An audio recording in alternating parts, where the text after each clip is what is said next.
Romanos, un estudio inductivo, con el pastor Víctor Manuel Buitrago.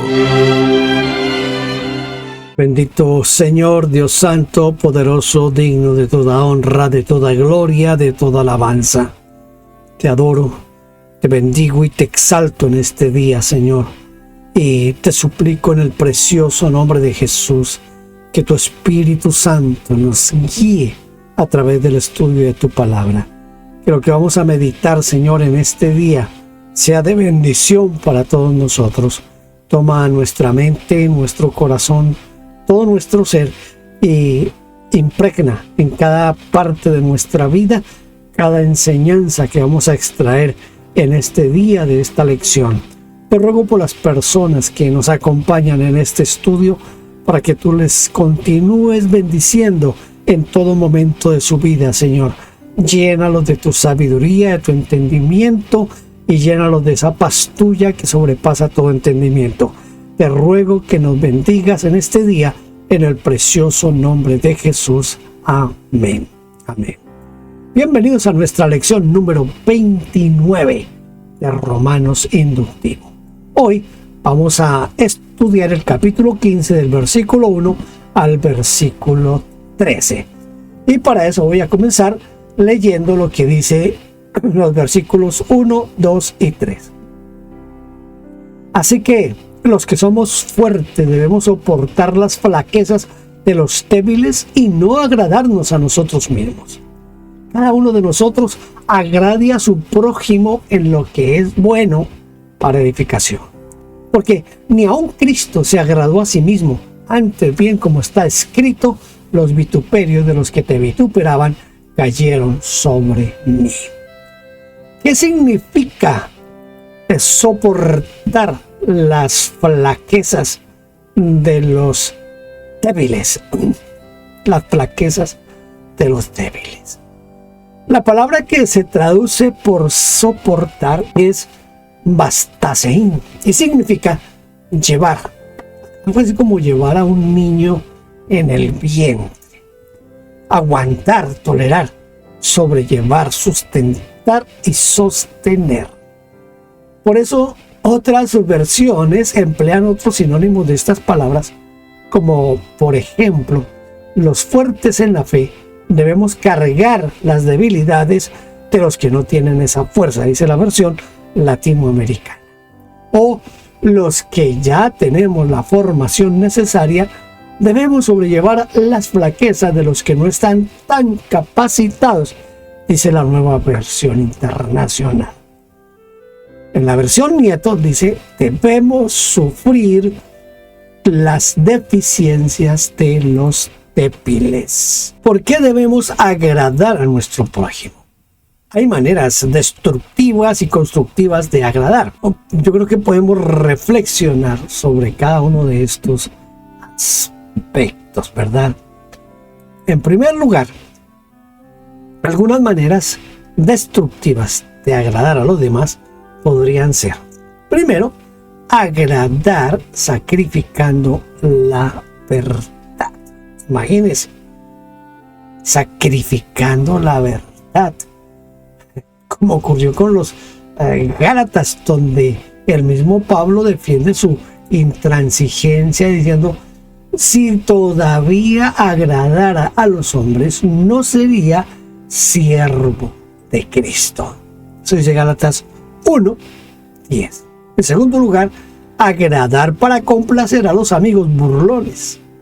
Ni en silla de escarnecedores se ha sentado, dice el Salmo 1. Tercero, agradar para no ser perseguido.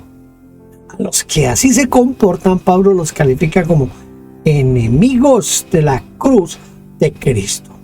Todas estas maneras destructivas de agradar a los demás nacen del deseo de ser aceptado por otros. Agradan para no ser rechazados o aislados, y eso los hace caer en un lamentable servilismo espiritual. Segundo lugar, algunas maneras constructivas de agradar a los demás son, primero, agradar con el propósito de edificar, es decir, con miras a la edificación. Es responder de manera práctica a la pregunta, escuche, a la pregunta, ¿qué puedo hacer para que mi hermano se desarrolle y logre el éxito? Aquí, segundo lugar, agradar para que otros sean salvos. El apóstol Pablo escribió: a todos me he hecho de todo para ganar a mayor número. Tercero, agradar para lograr la paz. Muchos conflictos se solucionan en un matrimonio, en el hogar, en la iglesia o en cualquier otro ámbito cuando por el bien común uno renuncia a sus propios gustos y posiciones para lograr la reconciliación y la paz. ¿Qué significa vituperar? ¿En qué libro del Antiguo Testamento se empleó esta palabra al referirse a Cristo Jesús? Vituperar significa decir mal de una persona, notándola de violencia, de viciosa o indigna. Es insulto, burla, deshonra, descrédito. Es una cita del Salmo 69:9. Porque me consumió el celo de tu casa y los de los que te vituperaban cayeron sobre mí. El ferviente deseo de agradar a Dios produjo una ola de ataques injustos porque se identificó con Dios. Los insultos de aquellos que te insultan cayeron sobre mí, dice la versión Taizé. Con esto Jesucristo nos dio el ejemplo de él no tuvo temor de los ataques, porque él no se estaba agradando a sí mismo, sino que él estaba agradando a Dios. Esto es muy importante cuando nosotros entendemos que lo principal en nuestra vida es agradar a Dios. Que todo cuanto hagamos sea para la gloria de Dios.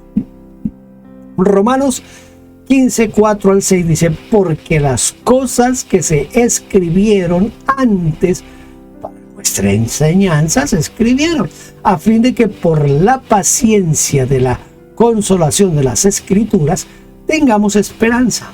Pero el Dios de la paciencia y de la consolación os dé entre vosotros un mismo sentir según Cristo Jesús, para que unánimes a una voz glorifiquéis a Dios y Padre de nuestro Señor Jesucristo. En el versículo 4, escuche esto, en el versículo 4 vamos a descubrir 4 propósitos fundamentales de la Biblia. Ahí podemos descubrir esos propósitos fundamentales. ¿Cuál es el primer propósito? La Biblia fue escrita para instruir. Para nuestra enseñanza se escribieron, dice el apóstol Pablo. En segundo lugar, la Biblia fue escrita para producir constancia o paciencia. La paciencia de las Escrituras. Y en ella encontramos constancia, dice la versión latinoamericana. Tercero, la Biblia fue escrita para consolar. Utiliza la palabra paráclesis, es decir, estímulo, ayuda, consuelo, salvación y liberación. Cuarto, la Biblia fue escrita para darnos esperanza. El diccionario define esperanza como estado de ánimo en el cual se nos presenta como posible lo que deseamos. ¿Qué puede hacer Dios en la iglesia? Dios puede hacer que los cristianos perseveren, porque es el Dios de la constancia, de la perseverancia, o de la paciencia. Si perseveramos, no es por nuestras fuerzas, sino por su gracia. En segundo lugar, Dios puede sanar a los corazones quebrantados porque es el Dios de la consolación o el Dios del ánimo y restaura al que fue golpeado y herido.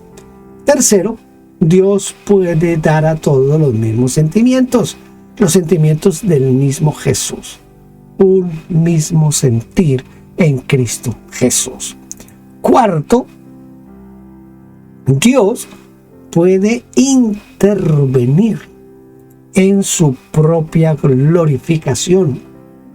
Él quiere que demos gloria en forma unánime por medio de una sola boca.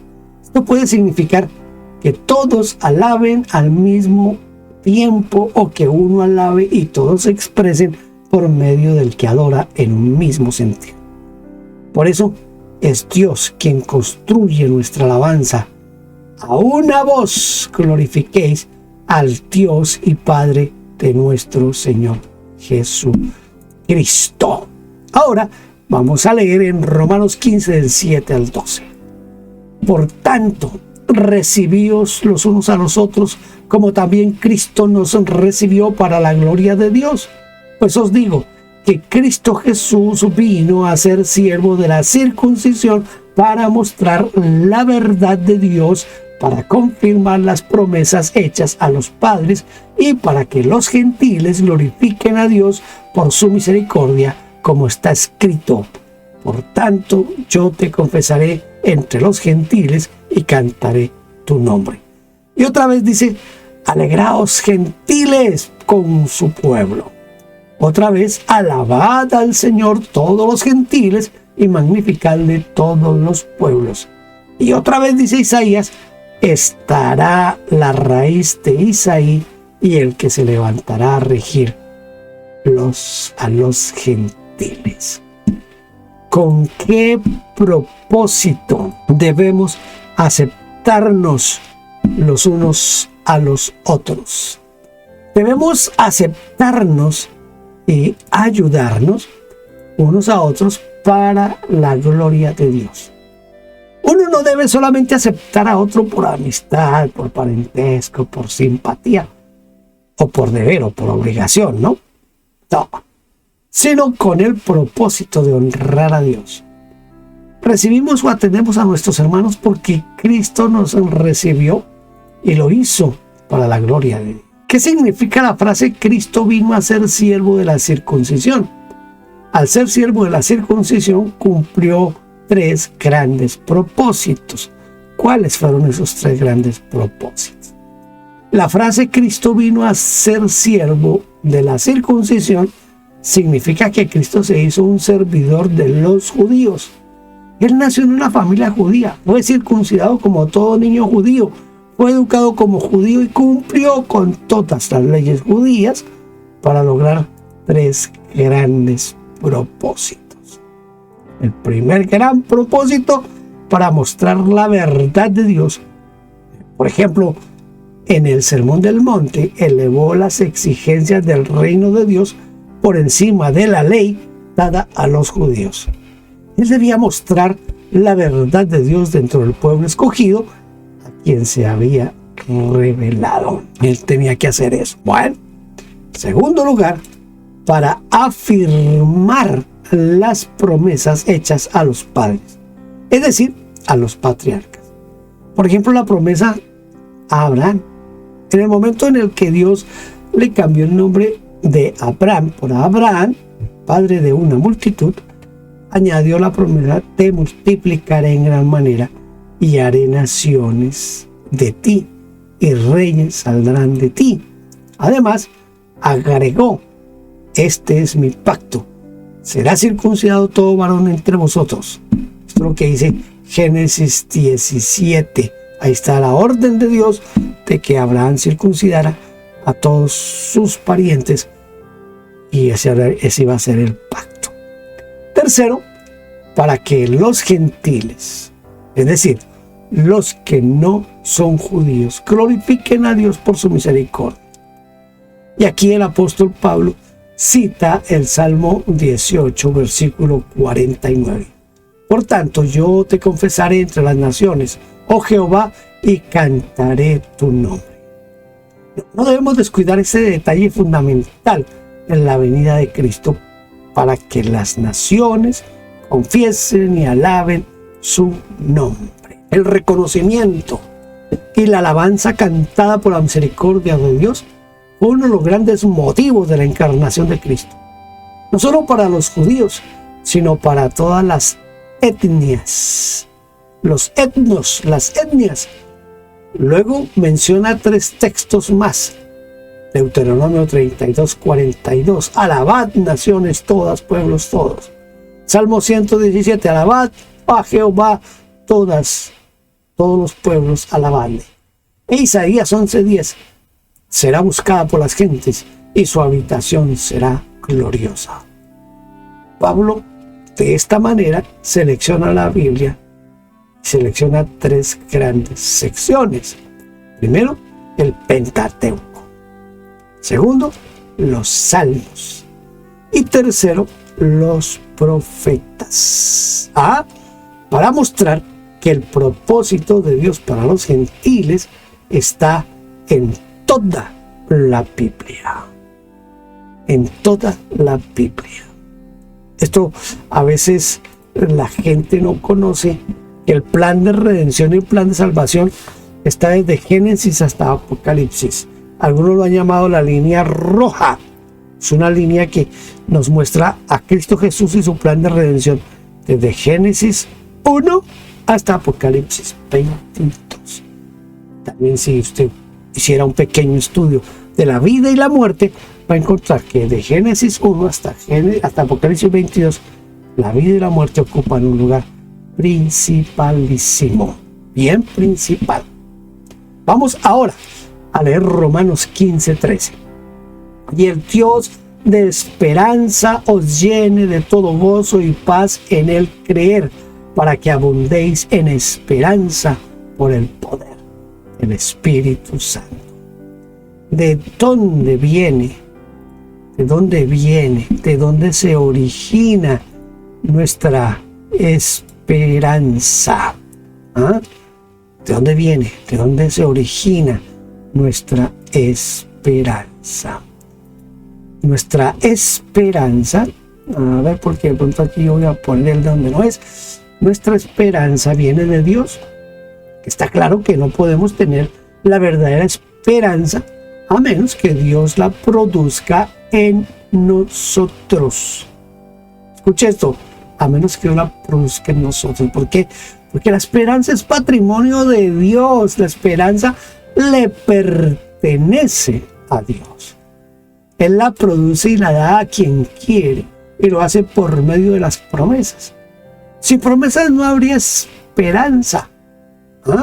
Dios, al darnos una promesa de prosperidad, hace que esperemos la prosperidad.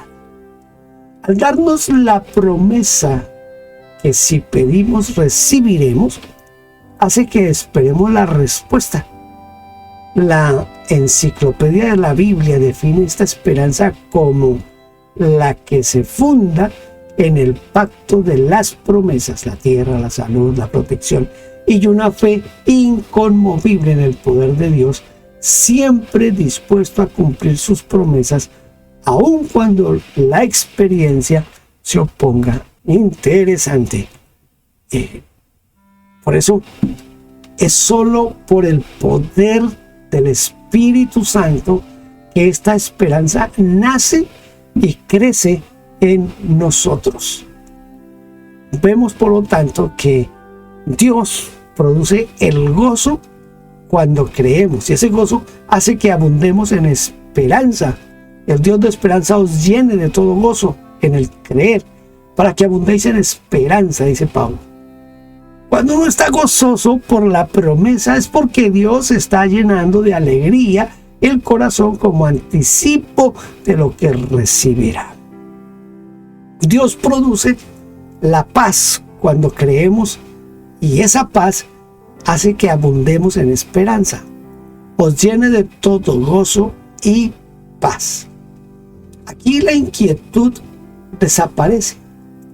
La seguridad y la tranquilidad del espíritu son indicios que todo está bien, que podemos descansar porque Dios está obrando.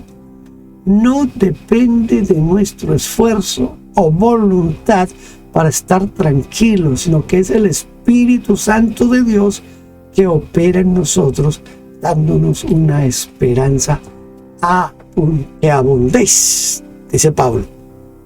En griego, esto significa que sobra, que es más que suficiente. Una esperanza que sobra. Esa sí que es esperanza. Muy bien, vamos ahora a nuestro lugar donde aprendemos el texto de memoria. Vamos a aprender hoy un texto muy fácil.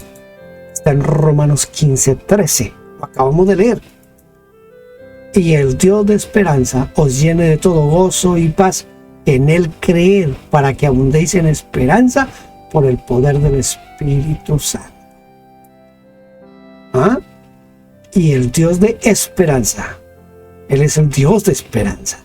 Ese Dios de esperanza nos llene de todo gozo y paz en el creer. ¿Para qué? Para que abundemos en esperanza por el poder del Espíritu Santo. Qué fácil este texto bíblico. Yo sé que usted se los aprende todos los textos al terminar cada lección. Pues aquí tenemos este bien especial.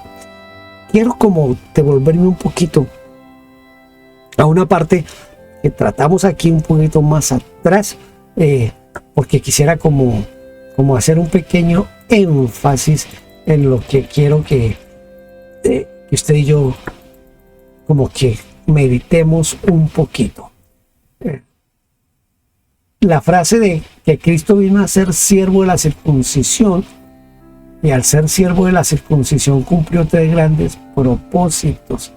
El Señor Jesús, cuando vino, Él era judío y vivió como judío y cumplió las normas judías. Pero con eso no estaba Él afirmando que la ley continuaba. Que recuerde que Pablo en Gálatas dice que Él crucificó la ley, que Él clavó en la cruz la ley. Pero en lo que quiero que como que nos detengamos un poquito es que hablé que la Biblia fue escrita para consolar, y que aquí se utiliza una palabra que es paráclesis. Esa paráclesis también nosotros la conocemos como el paracleto. No esa palabra, de ahí viene parácleto. El parácleto es el Espíritu Santo, que significa el consolador. En nuestras dificultades, en nuestros momentos difíciles, podemos acudir a ese parácleto, al Espíritu Santo como consolador. Solamente Él sabe nuestros momentos difíciles y solamente Él comprende nuestras necesidades. Por eso, cuando estemos en problemas, en dificultades, en conflictos, no dudemos en ir en oración a Dios Padre por medio del poder del Espíritu Santo. Mira, el Espíritu Santo es tan especial que allá cuando estudiamos Romanos 8, yo no sé si usted se acuerda, pero en Romanos 8 estudiamos una parte donde decía que el Espíritu Santo nos ayuda a pedir como conviene, porque nosotros mismos no sabemos pedir como conviene. Mire, yo tengo que dar muchas gracias a Dios por el poder del Espíritu Santo que actúa en mi vida y que actúa en la vida de la iglesia y de cada creyente de la iglesia, porque esa ayuda del Espíritu es más que necesaria para nosotros mantenernos fieles a Dios, porque si no sería posible. Si no estuviera la ayuda del Espíritu Santo, no sería posible alcanzar esa fidelidad a Dios. Entonces, cuando les decía aquí que la Biblia fue escrita para consolar, para dar estímulo, ayuda, consuelo, salvación, liberación, lo que estoy tratando de decirles que la Biblia es muy importante y que usted y yo tenemos que leer la Biblia todos los días. Hace unos días, unas semanas tal vez, tomé como costumbre ya, lo estoy haciendo como costumbre, que todas las noches, a veces lo hago durante el día, pero más que todo en las noches cuando voy a ya recostarme en mi cama, yo busco en el YouTube, hay una versión de la Biblia en MP3, es decir, que es leída la Biblia. Y entonces yo pongo mis audífonos y comienzo a escuchar. He escuchado libros completos antes de dormirme. Y usted no sabe lo edificante que ha sido eso para mí. Mire, yo soy una persona que trato de leer la Biblia, toda la Biblia, de Génesis a Apocalipsis, sin saltearme crónicas. Trato de leerla toda la Biblia por lo menos una vez al año. He hecho el reto de leerla en 8 meses o en 10 meses. Algunas veces lo he logrado, otras veces no lo he logrado. Pero yo no quiero aquí, como decimos los colombianos, picármelas de espiritual. Pero yo creo que yo he leído la Biblia un poco más de 40 veces. ¿Por qué razón? Porque yo llevo más o menos 50 años como pastor. Y si yo soy pastor, yo tengo que leer la Biblia. Y tengo que leerla completamente. Cada año leo toda la Biblia. Toda la Biblia. Entonces hay que leerla. De hace unos 6 años para acá, cada año la estoy leyendo en una versión diferente. Siempre pues leía la Reina Valera, que es como el texto más conocido para la mayoría de cristianos. Pero la leí ya en la Nueva Traducción Viviente, la leí en la Palabra de Dios para Todos, la leí en la Nueva Versión Internacional, en la Dios Habla Hoy. Ahorita la estoy leyendo en una versión que es un poquito, no sé, como tiene ciertas palabras más como antiguas, pero es una excelente versión. Yo la leí en la Reina, en la Nácar Colunga, la leí en la Biblia de Jerusalén, la leí en la Biblia latinoamericana. Cosas he leído. La Biblia de los hispanos. Cada una de esas versiones las he leído completa, la Biblia de Génesis Apocalipsis. ¿Por qué? Porque la Biblia me fue dada a mí para estímulo, para ayuda, para consuelo, para salvación, para liberación y para conocer a Dios. No deje de leer la Biblia, por favor. No deje de leer la Biblia. Léala todos los días. Romanos 15:13. A ver. Y el Dios de esperanza, escuche, el Dios de esperanza os llene de todo gozo y paz en el creer, para que abundéis en esperanza por el poder del Espíritu Santo. Romanos 15:13. ¿Ya se lo aprendió? Bueno, ahí se lo dejo como tarea para que usted lo lea. Gracias por haber estado conmigo aquí en la lección número 29. Esta era la penúltima lección. Nos queda una lección más y terminamos nuestro estudio de Romanos. Es muy posible que haga una lección extra para tratar de como tocar algunos temas que no toqué, porque en el estudio inductivo hay temas que a veces no se pueden tocar, pero quisiera poder tocarlos en una lección. Seguramente haré una lección 31 para tocar asuntos específicos de Romanos. Dios le bendiga. Lo espero en nuestra próxima lección. Gracias por vernos. Favor inscribirse en nuestro canal. Denos un like, toque la campanita y déjenos su huella con un comentario. Bendiciones.